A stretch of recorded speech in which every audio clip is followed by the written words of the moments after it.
Hello all welcome back to my channel Anil Vidya. మీరు కనుక నా ఛానల్ని ఫస్ట్ టైం కనుక చూస్తుంటే ప్లీజ్ సబ్స్క్రైబ్ చేసుకొని అలా ఒక లైక్ అయితే ఇచ్చేయండి. మీరు ఇచ్చే ఒక లైక్ మన ఛానల్కి ఒక బూస్ట్ లాగా అయితే పనిచేస్తుంది. ముందు వీడియోలో అయితే చెప్పాను కదండి, నేను గోవింద్ర స్వామి టెంపుల్కి అయితే వెళ్ళామనేసి. సో అక్కడ మేము ఏమేమి కొన్నాము, ఏం షాపింగ్ చేసాము, ఈ పిల్లలతో మేము ఎలా విసిగిపోయాము, మమ్మల్ని వీళ్ళు ఎలా సతాయిచ్చారు అనేది అయితే మొత్తం వీడియోలో అయితే ఉంటుంది. వీడియోని అయితే ఎక్కడ స్కిప్ చేయకుండా లాస్ట్ వరకు చూసేయండి. ఇంకా లోపల దర్శనంకి అయితే మనకి ఫోన్ అంతా అలో ఉండదు. సో లోపల వీడియో కూడా ఏం చేయలేదన్నమాట. ఇంకా బయటకు వస్తేనే టెంపుల్ గోపురం అయితే చాలా అంటే చాలా బాగా అనిపించింది వ్యూ. అన్ని కలర్స్ తో రెడ్ వైట్ అలాగా. సో తర్వాత ఇక్కడ కోనేరు లాగా ఉందన్నమాట, వాటర్ ఫాల్స్ లాగా. ఇక్కడ ఇంకా పిల్లలు చూస్తూ ఉన్నారు. కొంచెం అక్కడ చూసి కొంచెం ఎగ్జైట్ గా ఫీల్ అయ్యారనమాట. పిల్లలకి ఇంకా చెప్పనక్కర్లేదు కదండి, వాటర్ అంటే నీళ్ళంటే చాలా ఇష్టపడతారు వాళ్ళు.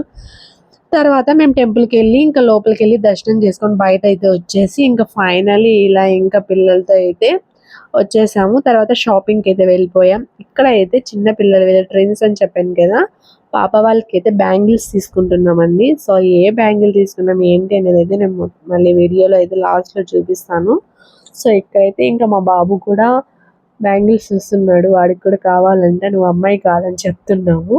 సరే అయితే నాకు బొమ్మలు కొని అంటున్నాడు మా వాడు. ఎన్ని బొమ్మలు ఉన్నా బయటికి వెళ్తే ఆ షాప్లో వాళ్ళకి డబ్బులు ఇచ్చి తీసుకుంటే కానీ పిల్లలకి మనస్ఫూర్తిగా ఉండదు. అంటే మనకి మనీ సేవ్ అవ్వకూడదు, అయిపోవాలి. సో ఇక్కడైతే ఇంకా బ్యాంగిల్స్ తీసుకొని ఇంకా నేనైతే రేట్ అడుగుతున్నాను. ఇద్దరు పిల్లలకి తీసుకోవాలి కదా, వాళ్ళు మమ్మల్ని యాత్రికులు అనుకుంటున్నారు అనమాట. మేము అది కాదు, మా లోకలే తిరుపతి అని నేనైతే చెప్తున్నాను అనమాట ఇక్కడ వీడియోలో. సో ఫైనల్గా అయితే వాళ్ళు 5 రూపీస్ తగ్గించారు. 30 రూపీస్ చెప్పి బ్యాంగిల్స్ 25 రూపీస్కి ఇచ్చారనమాట. సో ఫైనల్లీ బ్యాంగిల్స్ అయితే తీసుకొని ఇంటికి అయితే వచ్చేసాము. ఇక్కడ ఒక్క ఫోనే తీసుకున్నామండి. ఈ ఫోను బాబు కోసం తీసుకున్నాము. పిల్లలు అయితే అసలు ఏమీ అడగలేదు, చిన్నపిల్లలైనా. వీళ్ళు అక్కడేం అడగకోకుండా ఇంటికి వచ్చిన తర్వాత అక్కడ మావాడు సతాయి ఇచ్చాడనమాట షాపింగ్లో, అది కావాలి ఇది కావాలని. అప్పుడు వీళ్ళు సైలెంట్గా ఉన్నారు ఆడపిల్లలు. ఇంటికి వచ్చిన తర్వాత టోటల్ రివర్స్ అయిందండి. వీళ్ళకేమో ఫోన్ కావాలంట, వాడికేమో ఆ ఫోనే కావాలంట. ఇంకా చూసుకో వీళ్ళ రచ్చ మామూలుగా లేదు. ఇంకా వీళ్ళ మధ్యలో మేము గుడిలోకి వెళ్ళి వీళ్ళని ఎత్తుకొని ఆడ సతాయించినది కాక ఇంటికి వచ్చిన తర్వాత కూడా మాకైతే చుక్కలు చూపించారు. వచ్చేసి పెద్దమ్మాయి హాసిని. ఈ అమ్మాయి చూడండి అక్కడ సైలెంట్గా ఉంది. ఇంటికి వచ్చిన తర్వాత నాకు కూడా సెల్ ఫోన్ కావాలి అని చెప్పి ఏడుపు అయితే స్టార్ట్ చేసేసింది అనమాట. వాళ్ళ మమ్మీ అయితే ఇంక రేపైతే తీసిస్తాననింది. తను వచ్చేసి చిన్ని హాయ్ చెప్తుంది. తన గుండు ట్విన్స్ అని చెప్పాను కదా, ఈ అమ్మాయి చిన్నమ్మాయి చిన్ని చెప్తుంది ఇక్కడ ఫోన్ నాకు కావాలి, అన్నకొద్దు, నాదే నాదే అని చెప్తుంది అనమాట. ఇంకా ఆ ఫోన్తో అయితే కాసేపు అయితే పాప అయితే ఆడుకునేసింది. ఇంక ఇచ్చేసేమ్మా అన్నకంటే నాది నాది అంటుంది. కాకపోతే పాప వాయిస్ అయితే మీకు ఏమి వినిపించట్లేదు, నేనే చెప్తున్నాను అన్నమాట. ఇదే ఈ పిల్లలతో ఇలా మేము విసిగిపోయి ఇలా వచ్చి ఇంకా రెస్ట్ అయితే తీసుకుంటున్నామండి ఇంట్లో. తర్వాత అయితే ఇంకా పాప అయితే బాగా ఎంజాయ్ చేస్తుంది ఫోన్ తీసుకొని. ఇంకా పెద్ద పాప ఏడుస్తుందని చెప్పాను కదా, చూడండి వాళ్ళ అమ్మ ట్రీట్మెంట్ ఇస్తుంది. రేపు తీసుకుందాంలే అని చెప్తే కూడా వినడం లేదు. చిన్న పిల్లలాగా పెద్ద అమ్మాయి కూడా ఏడుస్తుంది అనమాట. నేను చెప్తుంది ఈరోజే కొత్త గంటెలాగా తీసుకున్నాం ఇద్దరము మేము.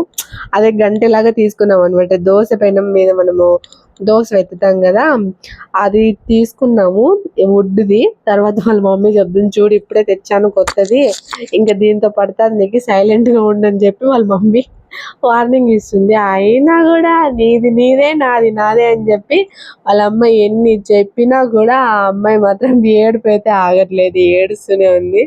అదే వార్నింగ్ ఇస్తుంది చూడండి, ఇంకా ఆపుతావా లేదా పడాలా అనేసి.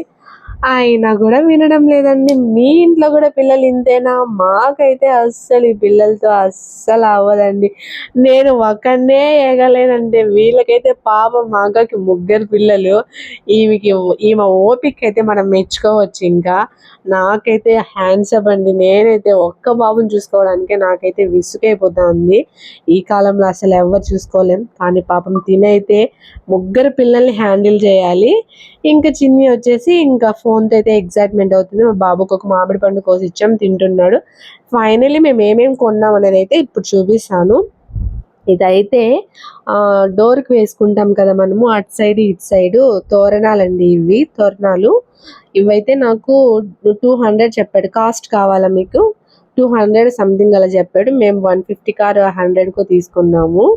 సో ఇలాగ మధ్యలో ఏనుగు వచ్చి కింద మనకి గవ్వలాగా గంటలాగా వస్తుందన్నమాట. చాలా బాగా అనిపించింది. నా దగ్గర అయితే ఫ్లవర్స్తో నేనే కుట్టుకున్నా, కాకపోతే ఇవి చూడంగానే కొంచెం బాగా అనిపించింది. పోయినసారి వెళ్ళినప్పుడు ఇది తీసుకోవాలనుకున్నాను విగ్రహము దేవుడిది, కానీ కుదరలేదు. ఇప్పుడైతే తీసుకున్నాను. సో అవైతే ఇంకా ఓపెన్ చేస్తున్నాను ఇక్కడ కవర్లో నుంచి. ఇదైతే చెప్పాను కదా, నేను ఒకటి అక్క ఒకటి తీసుకున్నాము దోశ పెట్టేదానికి. ఇంకా పిల్లలకి అదే పాప వాళ్ళకి బ్యాంగిల్స్ అవన్నీ అయితే అక్క తీసుకుంది. ఇంకా అవైతే ఏం చూపించట్లేదు. ఇదైతే పాదాలండి. దేవుడి దగ్గర మనం ముగ్గు పిండి ఇందులోకి వేసుకొని అలా మూత పెట్టేసి మనము ముగ్గు అయితే పెట్టుకోవచ్చు ఇలా పాదాలు. నేను ఎప్పటి నుంచో తీసుకోవాలనుకున్నా, ఫైనల్ ఇప్పటికైతే కుదిరింది. ఇంకా ఒక్కొక్కటి కవర్లో అయితే తీస్తున్నాను. ఆల్రెడీ ఇంకా చూసేసారు కదా, ఇప్పుడైతే తీస్తున్నాను అన్నమాట. తర్వాత ఇంక ఇది విగ్రహము చూసేసారు ఆల్రెడీ మీరు. ఇదన్నమాట వీడియో. ఎలా అనిపించింది? మీరు కూడా షాపింగ్కి వెళ్ళినప్పుడు ఏమేమి కొన్నారు? ఇలాగ దేవుడికి కానీ, లేదా మీకు ఇష్టమైన టాయ్సా, లేదా ఫ్యాన్సీ జ్యువెలరీ ఏం కొన్నారనేది కమెంట్ చేసేయండి. నాకైతే ఈ విగ్రహం అయితే తెగ నచ్చేసిందండి. బ్లాక్ కలర్ అండ్ గోల్డ్ వచ్చింది కదా, చాలా అంటే చాలా బాగా అనిపించింది. అది సాటర్డే వెళ్ళాము, సాటర్డే తీసుకున్నాము. సాటర్డే వెంకటేశ్వర స్వామి మా ఇంటికి వచ్చాడు అన్న ఫీలింగ్ చాలా హ్యాపీగా అనిపించింది అన్నమాట నాకు. ఇంకా ఫైనల్లీ మేము ఏమేమి షాపింగ్ చేసామన్నది మొత్తం అయితే చూపించేశాను. ఇంకా అది సెల్ ఫోన్, అది పాదాలు, అదైతే విగ్రహం, అదైతే మనకి డోర్కి వేసుకున్నవి. ఇదండి వీడియో. బాగా అనిపించిందా? లైక్ చేయండి. బాయ్.